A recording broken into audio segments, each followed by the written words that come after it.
Hey Fools, Brendan Mathews here, joined by Jason Moser on our Ask a Fool segment. We've got a great question from FAP or FAP. He or she says, I want to get my kids started investing. I want to start them off with $1,000, then add periodic contributions. What are some index funds that would be best to start with?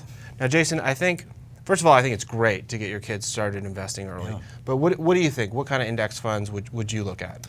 Well, I think number one, I would look at the questions I would answer, trying to answer the questions whether you should use an index fund or perhaps an exchange-traded fund, an ETF. Mm-hmm. So, we're stock guys first and foremost. So when it comes to questions like these, I love looking to our Rule Your Retirement service headed up by Robert Brokamp, because they do a lot of sort of digging into those funds and understanding the advantages and disadvantages, the pros and cons. And so if we look at index funds, for example, index funds don't really do anything fancy. They just try to beat the market, or they don't try to do anything. They just try to match the market. Yeah, at a low cost. And basically, right, they track a specific index, whatever that index may be. They're typically much cheaper than your actively managed types of mutual funds. Mm-hmm. But like you said, you're never going to really do much more than just match the market. Mm-hmm. If you look to an exchange-traded fund, exchange-traded funds are very much like index funds, a little bit different though in that they trade basically on a share basis. So you can actually trade them through the day. You could buy shares of an ETF, whereas an index fund is going to be something where it just settles up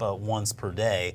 But again, I think with an exchange-traded fund, you're essentially, if you're following something like the S&P index, for example, you're basically just committing yourself to trying to match that market's returns. Now, over the long haul, I think that's a great idea, because you can see historically markets go up. The S&P index, S&P 500 index has been quite a performer over time, and so being able to match those returns certainly outpace the minuscule interest rates that you're going to get today from CDs or savings accounts, and it gives you an opportunity as well to learn about the businesses within those index funds. So I think I would probably look maybe at an exchange-traded fund first and foremost, and then try to find something that's geared around the S&P 500 so that you can try to get as much diversity there as possible. What about you?